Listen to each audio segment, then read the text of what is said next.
Soldiers पर दोनों तरफ से अटैक हो रहा था। एक तरफ जैंगी जो लॉन्ग रेंज अटैक कर रहा था और एक तरफ लियांग यू जो क्लोज कॉम्बैट कर रही थी। जैंगी अपने डायमेंशन गेट से खुद को डिफेंड कर रहा था और थोड़ी ही देर में वहाँ सभी सोल्जर्स मारे जाते हैं। लियांग यू जैंगी को देखती है और उसे हेल्प करने के लिए थैंक यू करती है। जैंगी कहता है शर्मिंदा मत करो। जैंगी जानता था कि लियांग यू की हेल्प के बिना वो ये नहीं कर सकते थे। उसकी वजह से ही मिसाइल अटैक यहाँ हो पाया, तो उसके स्टूडेंट्स को हेल्प करना तो बनता है। फिर जैंगी कहता है ठीक है, अब ज्यादा टाइम वेस्ट मत करो, सभी को लेकर यहाँ से निकलो। लियांग यू अपने स्टूडेंट से कहती है शांत हो जाओ, अब हम यहाँ से आजाद होने वाले हैं। तभी वो सेक्रेटरी गेरो को देखती है जो बहुत डरी हुई थी और छुपी हुई थी। लियांग यू उससे कहती है मैंने सुना था कि ये तुम्हारा आइडिया था जिसकी वजह से मेरे स्टूडेंट्स मारे गए थे।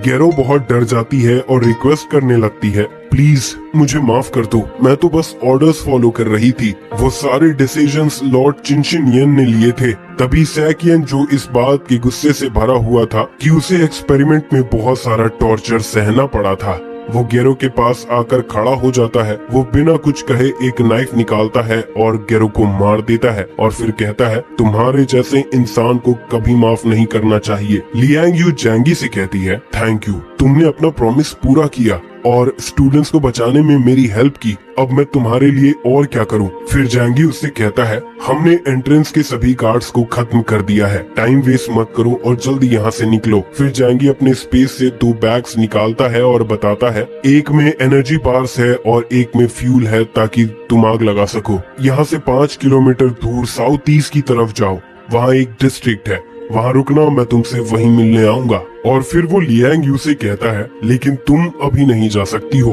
तुम्हें हमें रास्ता दिखाना होगा। ये सुनकर स्टूडेंट्स बहुत घबरा जाते हैं कि टीचर हमें अकेले नहीं छोड़ सकती, अगर सोल्जर्स हमारे पीछे आते हैं तो हम खुद को कैसे बचाएंगे। जैंगी हंसता है और कहता है मुझे नहीं लगता अब ऐसा कुछ होगा, और फिर समझाता है अगर हम सब एक साथ यहाँ से भागेंगे तो वेस्ट माउंटेन बेस खुद को संभाल लेगा और फिर बाद में हमारे पीछे जरूर आएगा। और देखो टीचर लियांग और मैंने बहुत से सोल्जर्स को मार दिया है, तुम्हें लगता है अब ये हमें ऐसे ही माफ कर देंगे? फिर लियांग यू थोड़ा सोच में पड़ जाती है। जब उसने वेस्ट माउंटेन बेस को धोखा दिया था तब से ही वो उनकी दुश्मन बन चुकी है। भले ही आज वो यहाँ से फिर एस्केप कर जाए लेकिन वेस्ट माउंटेन बेस उसका पीछा करना नहीं छोड़ेगा। फिर लियांग यू जैंगी से पूछती है तो अब हम क्या करने वाले हैं? जैंगी बताता है ये बहुत आसान है, हम इस बेस को पूरी तरह से तबाह कर देंगे और ऐसे हम ये प्रॉब्लम हमेशा के लिए खत्म कर पाएंगे। लियांग यू ये करने से थोड़ा हिचकिचा रही थी क्योंकि वो जानती थी यहाँ बहुत से इनोसेंट लोग भी हैं, लेकिन वो ये भी समझ रही थी कि अगर वो जैंगी का साथ नहीं देगी तो उसे और भी प्रॉब्लम हो सकता है और फिर उसके स्टूडेंट्स खतरे में पड़ सकते हैं। थोड़ा सोचने के बाद लियांग यू फैसला कर लेती है और कहती है मैं तुम्हारा साथ देने के लिए तैयार हूँ। और फिर सैकियन को इंस्ट्रक्ट करती है कि वो बाकी के स्टूडेंट्स को लीड करे और प्रॉमिस करती है यहाँ सब कुछ डील करने के बाद वो फिर मिलेंगे। सैकियन थोड़ा इमोशनल हो जाता है और कहता है टीचर लियांग मरना मत, हम आपका इंतजार करेंगे। फिर वो बाकी के स्टूडेंट्स को लेकर वहाँ से चला जाता है। वहीं लियांग यू थोड़ा कंफ्यूज थी कि वो कितना हेल्प कर पाएगी क्योंकि वो लिंग फेंग को पिछली बार भी नहीं हरा पाई थी। तभी जैंगी उसे अपना फोन दिखाता है और कहता है हमें टाइम वेस्ट नहीं करना है और यहाँ जल्दी से पहुँचना है। वो जगह थी सेकंड लाइफ पोर्ट जहाँ लियांग यू रहती थी, तो इसीलिए उसे वहाँ सब कुछ पता था। लियांग यू कहती है ठीक है फिर मुझे फॉलो करो, और वो लोग हेलमेट लगा लेते हैं और आगे बढ़ने लगते हैं। फिर हम देखते हैं जैंगी और उसका टीम लोकेशन तक पहुंच जाते हैं जो एक्सप्लोजिव्स लगाने के लिए अच्छी जगह थी। जैंगी चुनले और अंकल यू को काम शुरू करने के लिए कहता है, दोनों ही एक्सप्लोजिव्स निकाल लेते हैं और वहाँ लगाने लगते हैं। ये देखकर लियांग यू बताती है इस जगह को इतने एक्सप्लोजिव से कुछ भी नहीं होगा, ये जगह तुम्हारे सोच से भी ज्यादा टफ है, यहाँ C4 एक्सप्लोजिव्स भी काम नहीं करेंगे। फिर जैंगी उसे बताता है ये एक्सप्लोजिव खास लू कैरन ने बनाया है और फिर ढेर सारे एक्सप्लोजिव्स अपने डायमेंशन से निकालता है। लियांग यू वो सब देखकर बहुत हैरान हो जाती है और उससे वो थोड़ा फेमिलियर भी लगता है और फिर वो पूछती है क्या ये वही बॉम्ब्स हैं जो लिंग फेंग ने तुम्हारे विला को उड़ाने के लिए यूज किया था, तुमने इन्हें भी रख लिया था? तभी जैंगी कहता है मैं बहुत संभल कर काम करता हूँ, और कुछ भी वेस्ट नहीं करता हूँ और अब उनके सबक सीखने का समय आ गया है। सब सेट करने के बाद जैंगी सबको भागने का सिग्नल देता है। भागते हुए जैंगी और भी एक्सप्लोजिव्स लगा रहा था। तभी लियांग यू कहती है, हमारे पास ये अच्छा मौका है, क्यों ना हम यहाँ के लीडर चिन शिनयन को खत्म कर दे। बिना लीडर के ये बेस और भी बर्बाद हो जाएगा। लियांग यू जानती थी कि चिन शिनयन की वजह से उसके स्टूडेंट्स मारे गए थे, इसीलिए वो बहुत गुस्सा थी और चिन शिनयन ने उसके कुछ फीमेल स्टूडेंट्स को भी मैनिपुलेट किया था। फिर जैंगी उसे समझाता है, अगर हम चिन शिनयन को मार भी देते हैं तो कोई दूसरा उसकी जगह ले लेगा। क्या तुम्हें ये समझ नहीं आ रहा है कि असल प्रॉब्लम चिन शिनयन नहीं बल्कि वेस्ट माउंटेन बेस का सिस्टम है। लियांग यू बहुत हैरान हो जाती है और कुछ जवाब नहीं दे पाती, क्योंकि वो जानती थी जैंगी जो कह रहा है वो सच है। फिर जैंगी कहता है, अब बस यही एक रास्ता है, हमें पूरे बेस को खत्म करना ही होगा, नहीं तो फिर जो अगला लीडर होगा वो भी चिन शिनयन के फुटस्टेप्स को फॉलो करेगा। वो लोग बात कर रहे थे, तभी उन्हें स्पेशल फोर्सेस के गार्ड्स देख लेते हैं, क्योंकि सभी ने स्पेशल फोर्सेस का यूनिफॉर्म पहना हुआ था और लियांग यू ने एक कैप्टन का यूनिफॉर्म पहना हुआ था। ज्यादा लाइट ना होने की वजह से वो ज्यादा डिफरेंस समझ नहीं पा रहे थे, लेकिन एक गार्ड ने उनके बिहेवियर को नोटिस किया और खास करके जैंगी के कैट को। उन्होंने ऐसे किसी सोल्जर के बारे में नहीं सुना था जिसके पास पेट कैट हो। वो सोल्जर दूसरों को वार्न करता है कि ये लोग बहरूपिये हैं, इन्हें पकड़ लो। जैंगी के पास कोई और रास्ता नहीं था और वो अपनी एबिलिटी एक्टिवेट कर लेता है और उसकी मदद से तुरंत फायर कर देता है और वो गार्ड्स तुरंत मारे जाते हैं। अदर गार्ड्स अपने टीममेट को मरता हुआ देखकर चौकन्ना हो जाते हैं और गन उठाकर फायर करने लगते हैं। जैंगी अपने डायमेंशन गेट ओपन कर लेता है, जिससे वो बुलेट से बच जाता है और अपने गन से उन पर फायर करता है। जैंगी को देखकर लियांग यू बहुत हैरान थी कि वो लिंग फेंग के साथ महीने भर से जैंगी के शेल्टर को तोड़ने का ट्राई कर रही थी, पर कुछ खास नहीं कर पाए थे। लेकिन जैंगी के पावर्स को इतने सामने से देखने के बाद वो समझ गई थी कि जैंगी के डिफेंसिव पावर्स बहुत ज्यादा है और वो बहुत स्मार्ट भी है।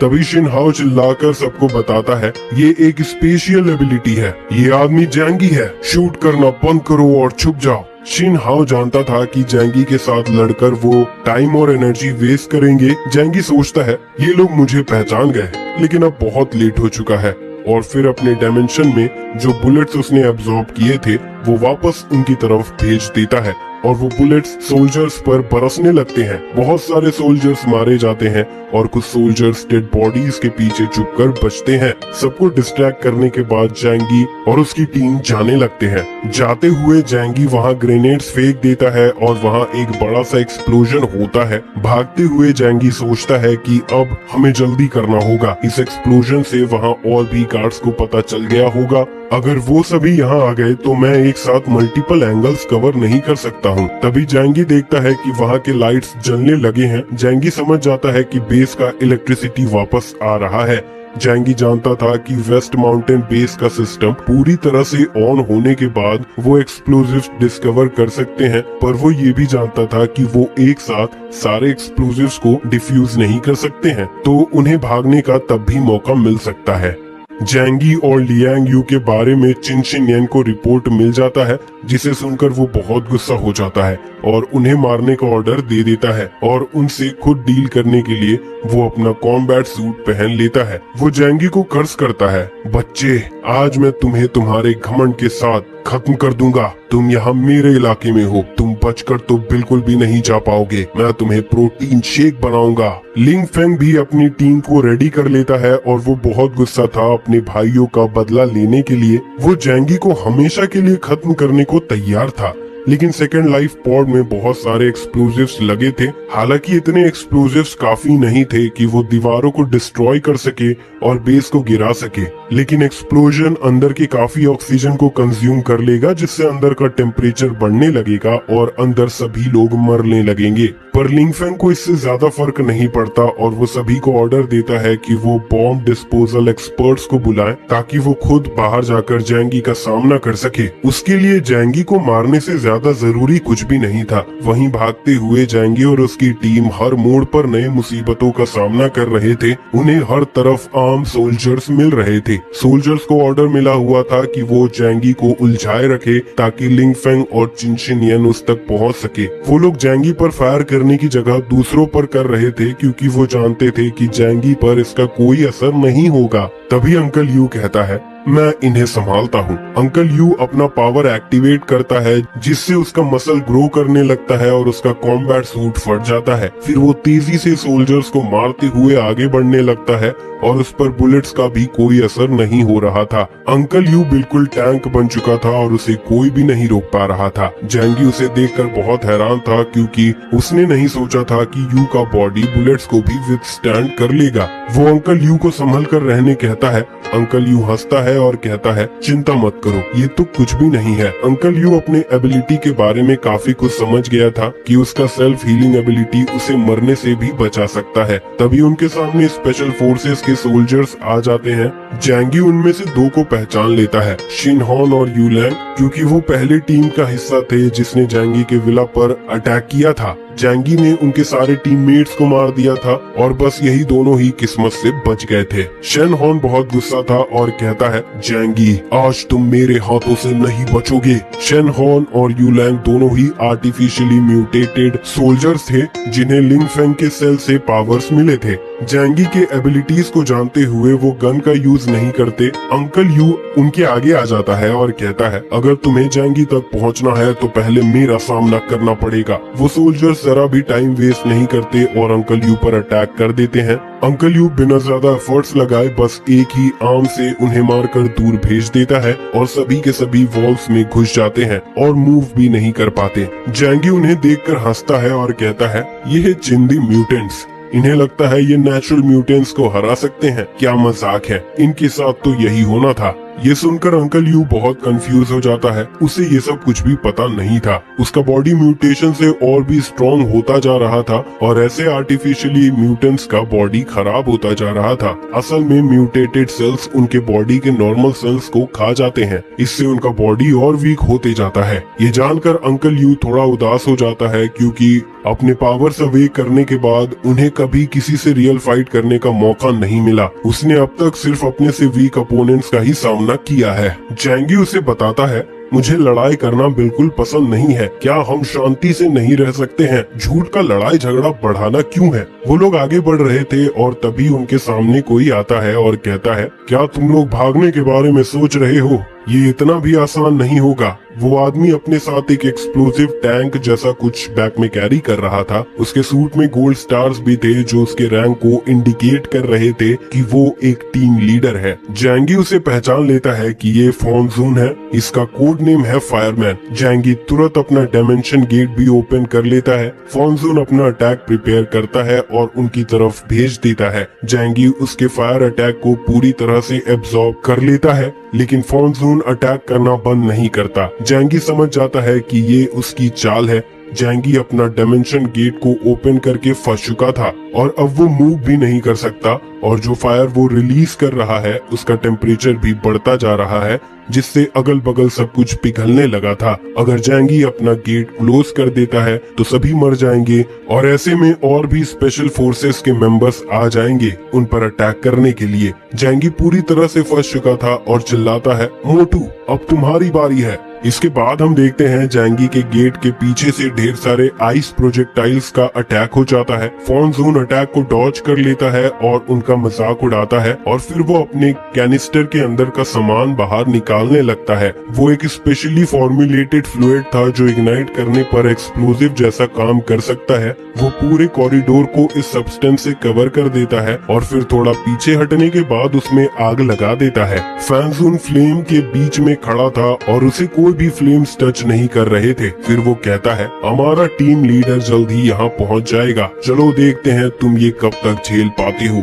वहीं जैंगी ने पहले से ही आइस और स्नो अपने डायमेंशन में रख लिया था, जिसका यूज करने के लिए वो चुनने को दे रहा था। हम देखते हैं वहाँ आइस और फायर के बीच में क्लैश होने लगता है। तभी फांजून को रियलाइज होता है कि उनके साथ एक ऐसा म्यूटेंट है जो आइस और स्नो मैनिपुलेट कर सकता है। उनके पास चुनने का कोई डेटा नहीं था क्योंकि किसी ने उसके बारे में रिपोर्ट नहीं किया था। इस डिस्ट्रैक्शन का फायदा उठाते हुए जैंगी और उसकी टीम स्मोक के थ्रू एस्केप करने का ट्राई करते हैं। तभी उनके आगे की तरफ से स्मोक क्लियर होने लगता है और अंकल यू अपने सामने एक बड़ा सा